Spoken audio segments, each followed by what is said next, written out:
missions diplomatiques. Non à la réglementation des manifestations politiques.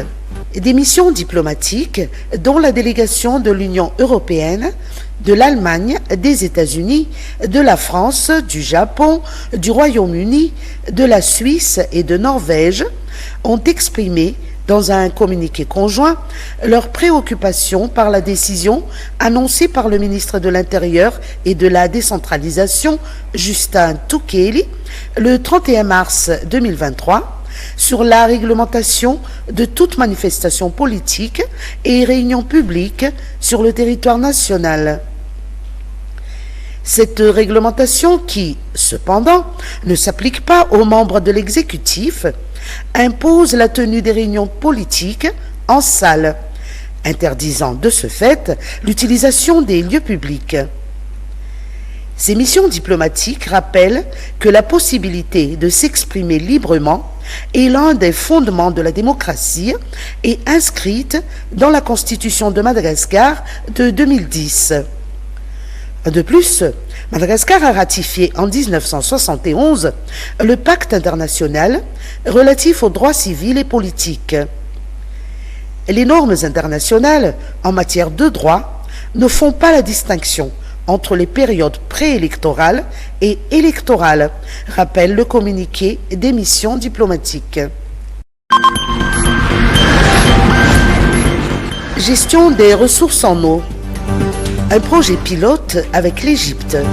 L'ambassadrice de la République arabe d'Égypte, son Excellence Madame Rabab Abdelhadi, a rendu une visite de courtoisie au ministre de l'Eau, de l'Assainissement et de l'Hygiène, Fidnia Ravukadja. Outre la continuité de la collaboration entre Madagascar et l'Égypte, les deux personnalités ont abordé la réalisation du projet pilote de gestion des ressources en eau en région Anoussi et Anjouy. Il devrait démarrer prochainement par des visites de reconnaissance sur terrain. Le ministre a déclaré que cette étape fait suite à la visite qu'il a effectuée en Égypte en août 2022, qui consistait notamment à apprendre davantage de l'expérience de l'Égypte en matière de gestion efficiente des ressources en eau. Paiement des bourses d'études. Publication du calendrier la semaine prochaine. Le paiement des bourses d'études des premiers mois de l'année universitaire 2022-2023 devrait débuter dans la semaine du 17 avril, a indiqué hier le professeur Elia Béatrice Rassoumakou, ministre de l'Enseignement supérieur et de la Recherche scientifique.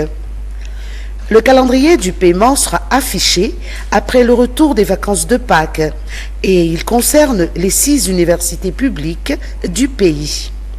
Pour ce premier paiement, les étudiants devraient percevoir 5 mois de bourse avec les allocations d'équipement, a précisé pour sa part Taïn Rezafnjamalou, ministre du Développement numérique, de la transformation digitale, de la poste et des télécommunications, qui a attribué ce retard de paiement à la réception tardive des listes des étudiants boursiers de chaque établissement.